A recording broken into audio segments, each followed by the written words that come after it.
필립 얀시라는 분이 크리스찬 잇 투데이라는 잡지에 기고했던 글인데 좀 소개를 드리면서 오늘 설교를 시작하고 싶습니다. 당신이 불행해지기를 원하십니까? 그렇다면 하나님을 당신 삶에서 몰아내십시오. 하나님을 거부하십시오. 그리고 기도를 거절하십시오. 그러나 행복해지기를 원하십니까?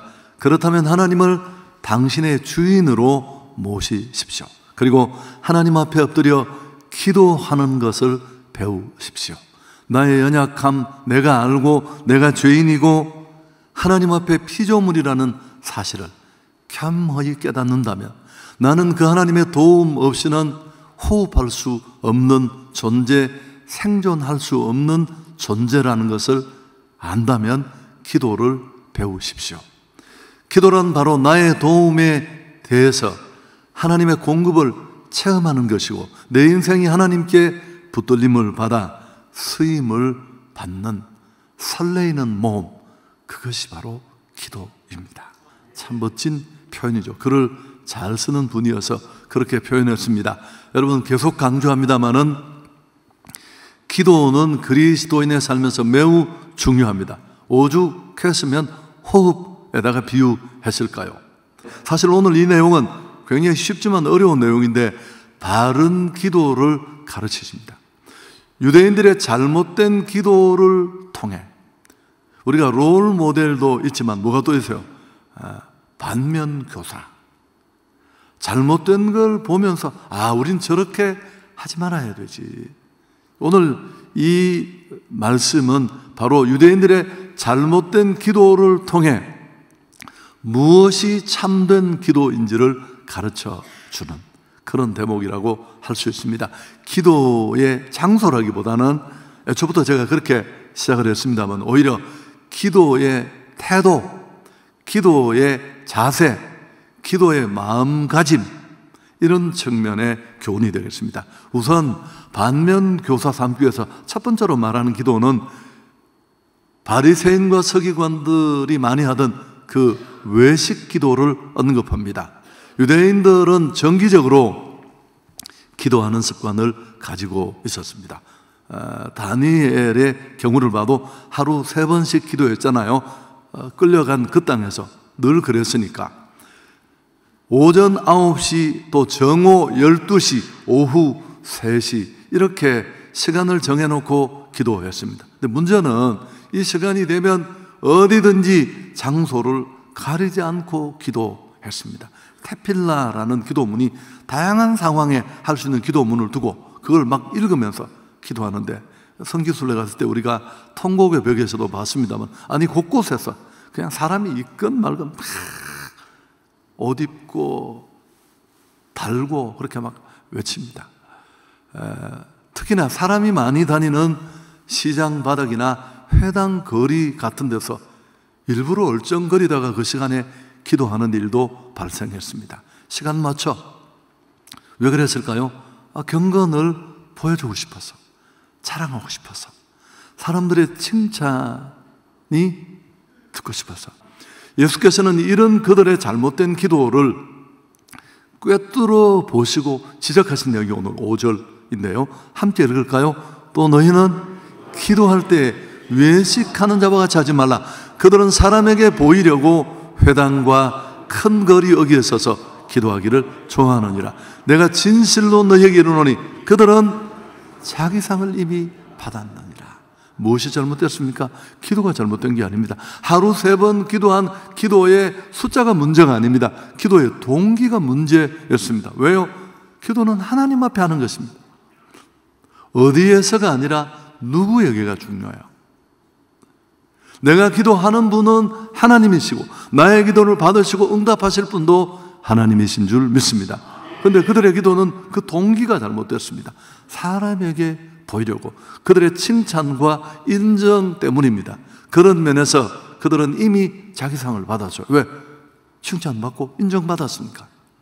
여러분, 이런 바리새적인 모습은 오늘 우리 삶에도 곳곳에 녹아 있습니다. 예배하는 이유, 기도하는 이유, 왜 예배를 드리시는가요? 은혜 받으려고 안 해요. 여러분, 은혜가 안 돼도 하나님은 경배를 받으셔야 할 줄 믿습니다. 그건 우리에 필요해요. 목사 설교 듣기 위해서 교회 오는 분이 얼마나 많아요. 은혜 받기 위해서 교회 오는 분이 얼마나 많아요. 그 일은 결과로 자연스럽게 주어지지만 기도하는 이유도 마찬가지입니다. 하나님과 전혀 관계없는 기도와 예배가 우리 가운데 비일비재할 수 있습니다. 제가 말씀드렸죠.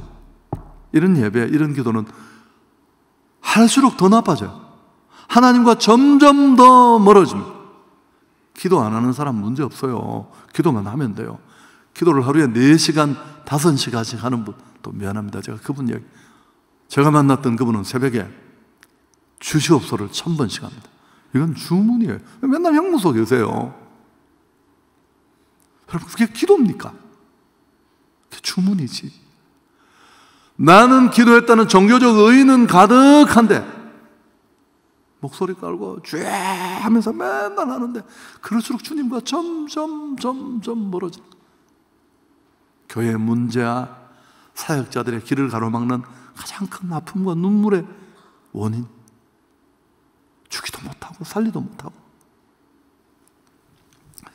여러분, 더 각질 두꺼운 교만한 괴물이 이때 만들어지는 거예요. 그래서 이런 외식적인 기도로부터 우리 누구도 100% 자유로울 수는 없습니다. 그래서 이런 문제를 해결하도록 추천하는 두 번째 기도가 골방 기도입니다. 자, 6절 함께 읽습니다.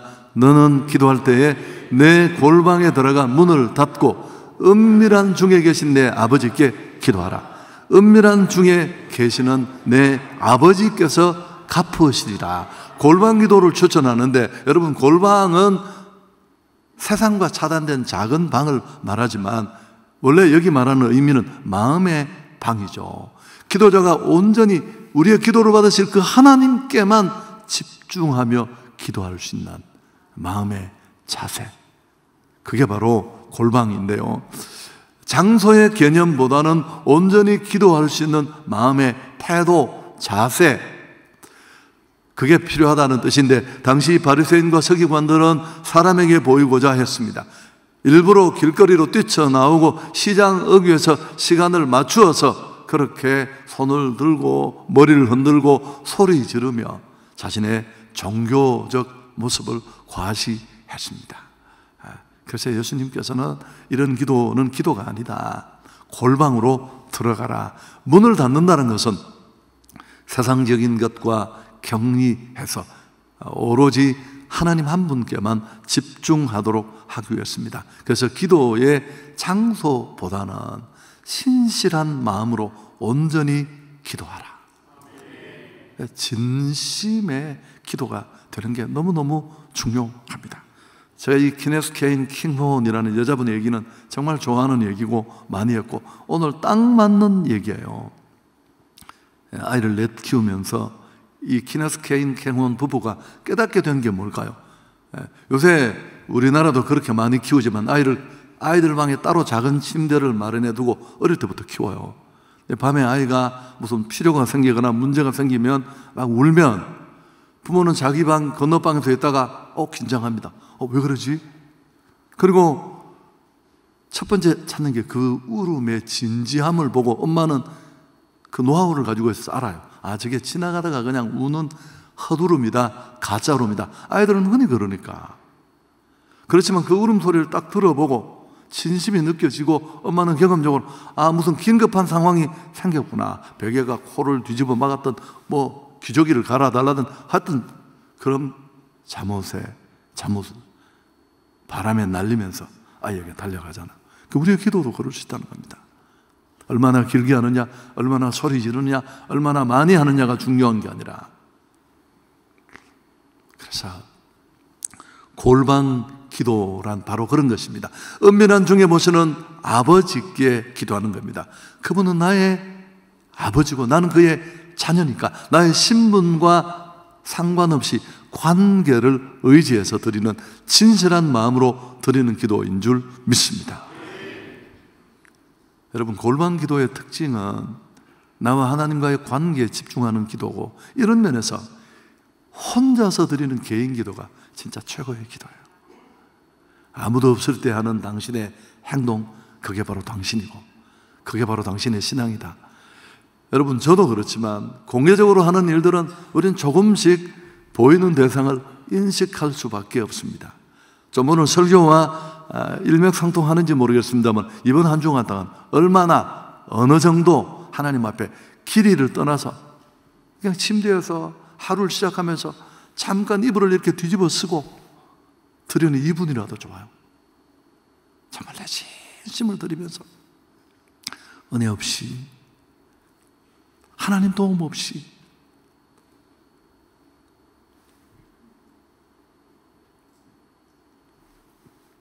하나님, 내가 살 수 없다는 거 너무너무 잘 아시죠? 오늘 내가 이런 사람을 만나는데 그분이 내 손을 잡아주지 않는다면 하나님, 내 모든 준비는 오늘 다음 단계로 갈 수 없습니다. 여러분, 그 기도가 기도지. 주시옵소서 3시간 하루에 1000번씩 하는 거, 그건 주문이에요. 아무 의미가 없는 것입니다. 그래서 골방에서 드리는 그 홀로의 개인 기도는 정말 나를 보여주는 이런 가식과 위선이 애초부터 다 제거되는 진짜 기도인데 당신에게 그런 기도가 얼마나 있었는지. 만일 그 호흡이 멈추었다면 세상, 자신, 시대정신 이기는 거 꿈도 꾸지 마십시오. 그냥 그건 버티는 거지. 간증은 없을 것입니다. 또 한 가지 기도가 나오는데 이건 이렇게 종류를 말할 수 없지만 사실은 이 연이어 나오는 얘기인데 이방인의 기도를 소개합니다. 7절 볼까요? 또 기도할 때 이방인과 같이 중언부언하지 마라. 그들은 말을 많이 하여야 들으실 줄 생각한다. 여기 중언부언, 이것도 어려운 말인데 반복이라는 뜻인데 단순한 반복을 말하는 게 아닙니다. 생각 없이 말하는 것입니다. 입으로는 말하지만 더 정확하게 말하면 진심, 마음이 담겨 있지 않은 기도를 말합니다. 어떤 경우에 이렇게 될까요? 한 목사님이 부목사 시절에, 이게 기독신문에 실렸던 얘기인데요. 이분 부목사님의 역할이 뭐냐 하면 이제 철야가 끝나고 나면 마지막에 다 성도들 기도 마치고 가면 문을 잠그는 게 이분의 일이었습니다. 그날도 금요 집회가 끝난 후에 이제 한참 기도하고 성도들에게 기도할 시간을 준다고 기도하고 이제 다 가셨기 자고 눈을 떠보니까 저 컴컴한 곳에 한 분이 여전히 앉아 있습니다. 좀 더 기도해야 되겠다, 그렇게 생각을 하고 곧 가시겠지 하고 한참을 기도하고 또 힐끔 보니까 여전히 꿈쩍도 하지 않는 겁니다. 여러분, 이런 경우는 우리 묘한 경쟁심이 생겼습니다. 그래, 그래도 내가 교역자인데. 그래서 좀 더 기도했습니다. 근데 밤이 꽤 깊었는데도 그분은 요지부동이었습니다. 도저히 집에도 가야 되고 안 되어서 이분이 어쩔 수 없이 이렇게 오래 기도한 분이 누군가 보려고 가까이 갔더니만 깜짝 놀랐습니다. 사람이 아니라 찬양팀이 사용하고 세워놓은 기타 케이스가 거기 이렇게 겨자씨에 나왔던 얘기예요. 아니, 이렇게라도 한번 해보셨습니까? 저도 젊은 시절에 해본 적, 한 분이 안 가서 제가 너무 열받아가지고 끝까지 기도한 적이 있는데, 여러분, 그런 옥이라도 필요한데 사실 긴 기도만이 최고의 기도는, 그게 또 다음 주에 설명하겠지만 왜 긴 기도가 필요한지가 더 중요한 겁니다. 그래서 기도를 자주 또 많이 길게 하는 것은 좋은 것입니다. 물론 이게 개인 기도에 한한 것입니다. 그런데 더불어 남보다 더 많이 기도하는 것이, 40일 금식하는 것이 자랑이 된다면 그건 이미 본질을 떠난 것입니다. 기도에 대한 마지막 의문이 남는 구절이 이제 8절에 나오는데 이게 진짜 좀 어려운 구절인데, 그러므로 그들을 본받지 말라. 구하기 전에 너희에게 있어야 할 것을 하나님 너희 아버지께서 아신다. 이 8절의 뒷부분이 우리를 더 충격을 줍니다. 그건 무슨 말이라는 거냐? 도대체 어쩌라는 거냐?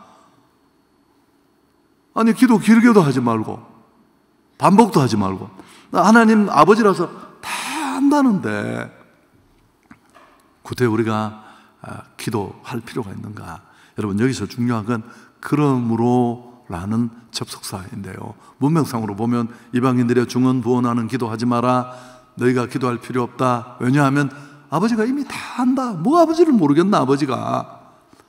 그래서 마치 기도를 하지 못하게 하는 것처럼 보일 것입니다. 그런데 이어지는 게 뭘까요? 9절에 그러므로 너희는 이렇게 기도하라 하고 이제 주기도문이 시작되는 거예요. 여러분, 이 문맥이 굉장히, 이건 다음 주 무엇을 이라는 내용에서 제가 말씀을 드리는 겁니다. 우리에게 기도하지 말라는 말씀이 아니라 바르게 기도하라는 뜻입니다. 아멘. 그들의 잘못된 기도, 내용도 모르면서 어차피 존재하지도 않는 신이니까 아무 관계도 없는 사신이고 우상이고 만나본 적도 없고 경험한 적도 없는데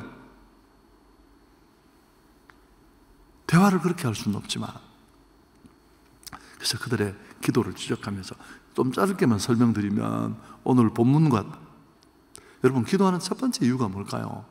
만남입니다. 만남. 우리 아들이 저기 아빠하고 무슨 상의를 한다. 아버지로 도와주지만 아버지가 정말 좋은 게 뭘까요? 그렇죠. 아들이 아빠를 찾아왔다는 거, 얘기를 한다는 거. 여러분, 그러니까 하나님은 교제를 원하는 겁니다. 교제. 여러분이 애매한 표정을 쓰면 내가 또 얘기를 하나 해야 되는 거 아시죠? 그 또 하나는 뭘까요? 여러분, 우리는 내가 하나님이 모르는 걸 내가 막 하나님 나 집 필요한 거 아시죠? 네? 집. 저도 그런 기도였었어요. 제가 딸 둘을 낳고 아들을 달라는 기도를 어떻게 할 수 있겠습니까? 아니, 아이가 없는 분도 계신데 차마 이 기도를 하나님 앞에 드릴 수가 없어요. 우리 어머님은 명절 때마다 막 눈물을 폭포수 같이 쏟으면서, 딸이 그게 자식이냐 이 새끼야? 어? 당장 놓아오라고. 그래서 내가 참 도저히 있을 수가 없어서 하나님 앞에 기도했다 그랬죠. 하나님, 2대 독자로 산다는 게 어떤 것인지 하나님 잘 아시는지 모르겠습니다. 그래서 제가 참 이런 기도를 할 입장은 아니지만 내가 여러 가지 면에서 궁지에 몰려있다. 그리고 여기 광명에 계시는 김한배 목사님이 저기 부흥회로 오셨어요. 제가 부모 내가 이야기했죠. 그분이 딸들이라고 막 소리를 지르면서 그래가면 먹게 되겠어 하고 소리 지르고 가서 나는 이유도 모르고 뭐 그런 게 있어요. 그래서 하나님 저를 좀 고려해 달라고, 한국이라는 특수한 상황에. 그래서 욕심으로 아들을 낳았습니다만은, 여러분, 하나님 그걸 모르시겠습니까? 다시. 그래서 그 만남이라는 게 중요하고, 두 번째, 내가 변하는 게 아니고 하나님을 변화시키는 해요. 내가 변화될 줄 믿습니다. 그리고 또 하나가 뭘까? 이게 제일 중요한 건데 다음 시간에 내 뜻을 가지고 막 내 뜻에 부딪히면서 하나님 앞에 나가지만 결국은 어떻게 돼? 그분 뜻대로 돼야 제일 잘 되는 일인 줄 믿습니다. 내가 어디에서 무엇을 어떤 모습으로 살아야 될지를 나보다 더 나를 잘 아시고 내 인생의 완벽한 계획을 가지고 계신 그분의 뜻을 발견하는, 이건 여러분 시간이 필요해요.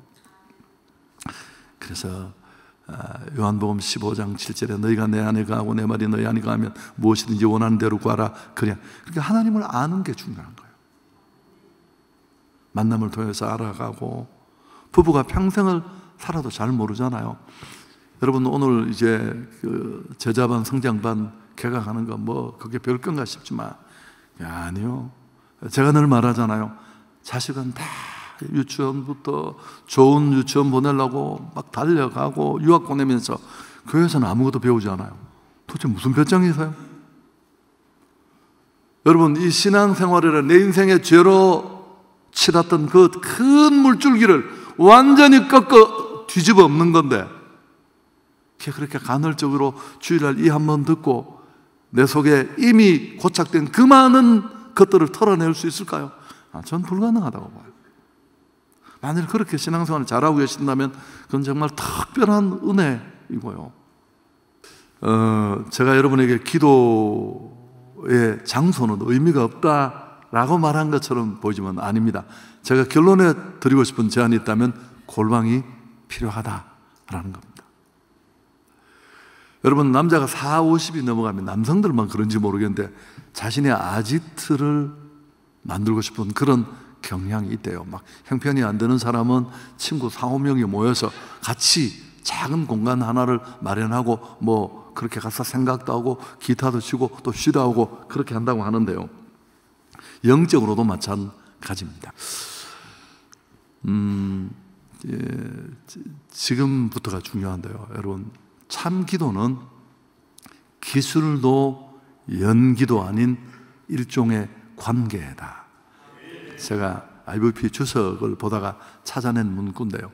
참 기도는 기술도 연기도 아닌 일종의 관계다.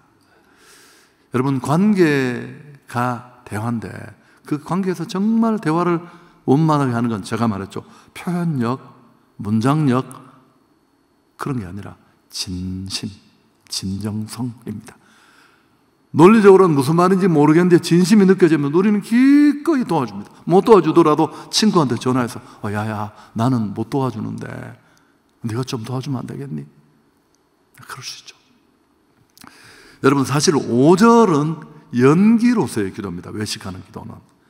7절은 중간부는 기술로서의 기도. 이 책에 그렇게 나와 있어요. 6절과 8절 그 기도는 관계로서의 기도입니다. 근데 이 설명이 재미있어요. 관계로서의 기도를 제대로 하기 위한 방법으로 약간의 기도 기술이 필요하다. 책에 이렇게 적혀있더라고요. 세상에 제가 주제로 잡은 이 기도의 기술이라는 걸 언제 보았는지. 여러분, 그래서 제가 이 설교를 하게 된 겁니다. 정말 제대로 된 기도를 하기 위해서는 약간 배우는 훈련, 자세가 필요하다. 그래서 오늘 골방도 필요하지만 장소를 뛰어넘어 주님 앞에 진심을 드릴 수 있는 기도 한 가지를 말씀드리면서 마치려고 하는데, 이 원래 작가 수몽드 키드라는 분의 글을 제가 읽었는데, 이분이 그 19세기에 쓰여졌던 러시아판 찰로 역정입니다. 순례자의 길이라는 러시아에서 쓰여진 책인데, 여기에 이제 예수 기도라는 게 나옵니다. 농부한 사람이 늘 드렸던 이 수몽 키드가 이 기도를 보고, 이 예수 기도를 보고 한번 본인이 흉내를 내본 겁니다. 여러분, 어떤 기도인지 많이 들어보셨을 거예요. 주 예수 그리스도여 나를 불쌍히 여기소서. 이게 기도의 전부입니다. 그래서 좀 어색하지만 똑같은 기도를 계속 되풀이하는 겁니다. 5분을 그렇게 하고, 이 은혜가, 이 말들이 실제로 내 삶에 일어나기를 소망하면서 차들이 옆에 지나가고, 또 뒤에 있는 산에는 다람쥐들이 오가고 학생들이 학교를 마치고 돌아가는 것을 보면서 순례자가 그랬던 것처럼 그도 진심을 담아 기도했습니다. 이걸 들숨과 날숨에 맞추어 기도하는 겁니다. 들숨을 쉬면서 주 예수 그리스도여 하고, 날숨을 내쉬면서 나를 불쌍히 여기소서. 모든 일의 속도를 떨어뜨리고 자연스럽게 집중할 수 있도록 해주는 그런 리듬을 찾아가며 기도하고 많은 은혜를 받습니다. 언제나 가능하고, 이야기를 나누면서도 가능하고, 또 어떤 분을 만나는데 너무 마음이 안타까우면 그의 이야기를 듣고 그와 만나는 그 순간에도 주여 이 사람을 불쌍히 여겨 주옵소서, 그렇게 적용할 수 있다는 겁니다. 주 예수 그리스도여 불쌍히 여겨 주옵소서. 제가 사랑의 교회 가면 오정희 목사님들 이렇게 기도하세요. 저도 배웠는데 참 좋은 것 같아요. 약간 이 예수 기도의 차용이라고 저는 생각하는데, 주여 은혜를 주옵소서, 주여 은혜를 주옵소서, 주여 은혜를 주옵소서 3번을 하고 통성 기도를 하시더라고요. 저는 뭐 배운다는 생각을 못 했는데 제가 그렇게 하고 있더라고요. 그래서 여러분, 제가 이 기도의 방식을 말씀드리는 이유가 뭘까요? 기도에서 시간은 중요하고 다 중요하지만 받으시는 하나님 앞에 우리의 진심이 중요하고, 그런 진심을 잘 담을 수 있는 공간도 여러분이 나름대로 이렇게 만드셔서 늘 기도에 승리할 수 있기를 축복합니다.